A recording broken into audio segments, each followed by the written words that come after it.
The story of Atlantis has intrigued folks for ages. It's one of those stories that leaves you wondering whether it was a myth or if it happened. Around 360 BC, the great philosopher Plato discussed it.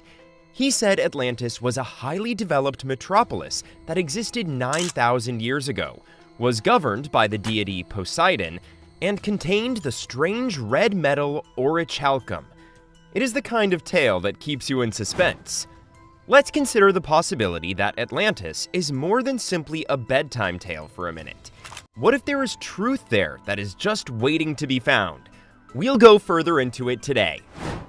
Well, in the Atlantic, the civilization that first arrived there from space and established its existence was flash frozen around 13,000 years ago. There's prehistoric proof of this in Plato's dialogues, when he discusses the latter days of Atlantis. That tells us that Atlantis was an alien colony that had settled on Earth and had been relocated under the ice where the South Pole is now due to a pole shift. Could we soon be able to unravel the enigma of Atlantis? And if so, what exactly can we learn? That depends on how the jigsaw pieces fit together. Today's whistleblowers claim that more information concerning Atlantis is being withheld than we realize. There are huge facilities and entire civilizations down there, where the governments of the globe are collaborating with extraterrestrials. They know the relics buried under the ground, the ancient civilizations that formerly existed there, and the alien civilizations that still exist in Atlantis. Atlantis is likely home to an alien civilization's earthly base. It is a completely uninhabited area of the world. It's entirely unpopulated. Or at least it was, until late. The stone and underwater city were connected. Around 360 BC, Plato first mentioned the lost island civilization of Atlantis in his dialogues Timaeus and Critias. 9,000 years before his time, Plato was describing occurrences. He claims that the rules of Atlantis were written on a pillar that was kept within the Poseidon temple in the city's heart. This pillar was constructed using a mystifying Atlantean material called orichalcum, which translates to "of unknown origin." The crimson light of orichalcum allegedly blazed at the Poseidon temple. The metal's copper hue drew the seekers who visited this hallowed location. This has spiritual ramifications, since this metal was formerly thought to connect with the divine. Off the coast of Sicily, marine archaeologists uncovered a shipwreck in 2015. Inside the wreckage were 39 metal ingots that the marine archaeologists identified as being orichalcum. The possibility that Plato's account is based on historical reality and the evidence found here in the shipwreck proves that Plato's story was thus answered. Orichalcum is now made up of 80% copper and 20% zinc. Noticeably, sphalerite, a zinc-sulfur complex, is the only form of zinc that occurs spontaneously in nature.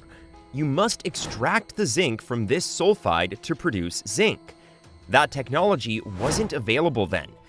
Plato merely states that orichalcum was of unknown origin. He does not provide any information on how it was produced or mined. The gods may have instructed the Atlanteans on how to use this very potent chemical, considering its association with Poseidon and the gods. It was thought that the ability to smelt metals and work with metals was a gift from the heavenly world. This was seen as something that people couldn't perform naturally, which must only have come from the gods. Greece and ancient civilization history. Greece is Athens in the 4th century BC. The Greek philosopher Plato describes a lost continent named Atlantis that existed 9,000 years before his time and was home to a highly developed civilization in his two most well-known dialogues, Timaeus and Critias. Poseidon, the Greek deity who established it, left behind a technologically advanced population. However, a dreadful disaster finally wiped out Atlantis, and some academics believe that the tale of Atlantis' demise is very similar to Native American legends of the end of the Third World.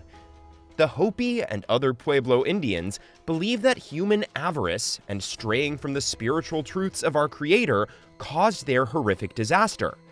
What's intriguing about this is how Plato's account of the fall of Atlantis echoes this notion. The gods likewise created the Atlanteans, and Atlantis was submerged by water as soon as humanity descended into materialism. Could there be a relationship between the ancient Greek legend of Atlantis and the Native American origin tales, given the resemblance with what the Hopi said occurred at the end of the Third World?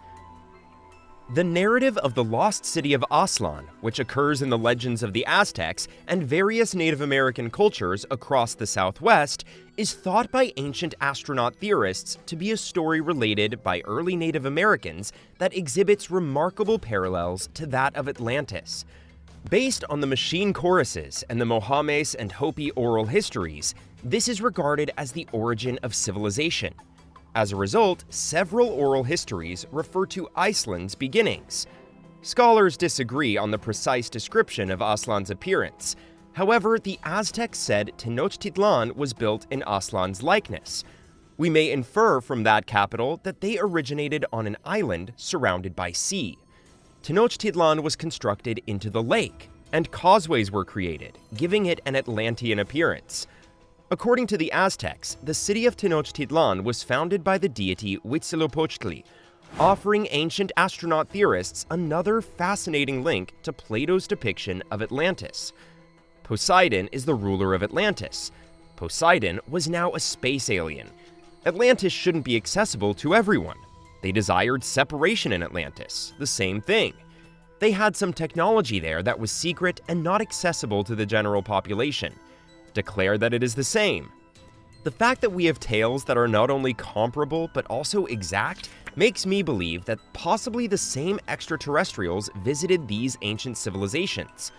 Although the stories of these extinct civilizations and their destruction are dismissed by mainstream academics as myths, recent finds of enormous sunken landmasses, such as Doggerland, which was discovered in 2012 east of the British Isles, and Zealandia, which was discovered in 2017, may provide evidence that a catastrophic water event changed the Earth's surface. So, we have verifiable tales of vanished countries that were obliterated by natural disasters. This is still largely rejected by mainstream historians, who consider it a complete mess. But our planet is home to several different types of suns. Over 200 documented drowned towns in the Mediterranean are believed to exist. There is so much about our planet that we do not yet understand. Bruce Island and the Lost City Search, Bahamas, 2003. Off the coast of Andros, members of the Association for Research and Enlightenment perform airborne searches for submerged buildings that could contain traces of a long-lost civilization. All indicators point to the extraordinary platform's age at the end of the last ice age, which is thought to be between 11 and 12,000 years old, and its length of several hundred yards of rectangular and square stones. The investigation is a component of an ongoing initiative with the Casey Foundation. They're looking for the remains of Atlantis, the lost land, which psychic healer Edgar Cayce said would be nearby. The best psychic in America is probably Edgar Cayce. In 1945, he passed away. He was born in 1877.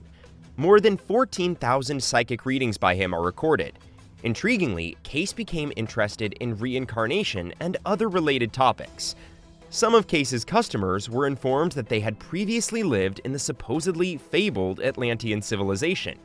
In fact, according to Cayce's readings, the whole population of Atlantis was reincarnated as the citizens of America, making America, in a way, a future life carryover of Atlantis.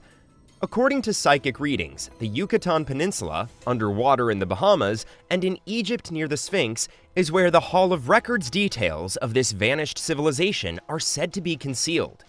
Any of these three regions would contain all the information we would want to thoroughly reconstruct our past and comprehend how there may have been a far more pervasive alien presence on Earth.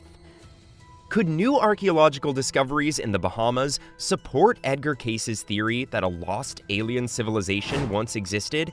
And if so, should his projections for the future of humanity worry us? Cayce was a cataclysmist.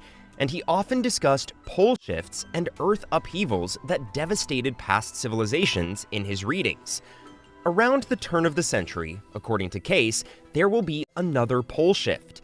The Earth's tilt axis may be dramatically altered by even a tiny asteroid approaching at the proper angle, brushing the planet rather than striking it.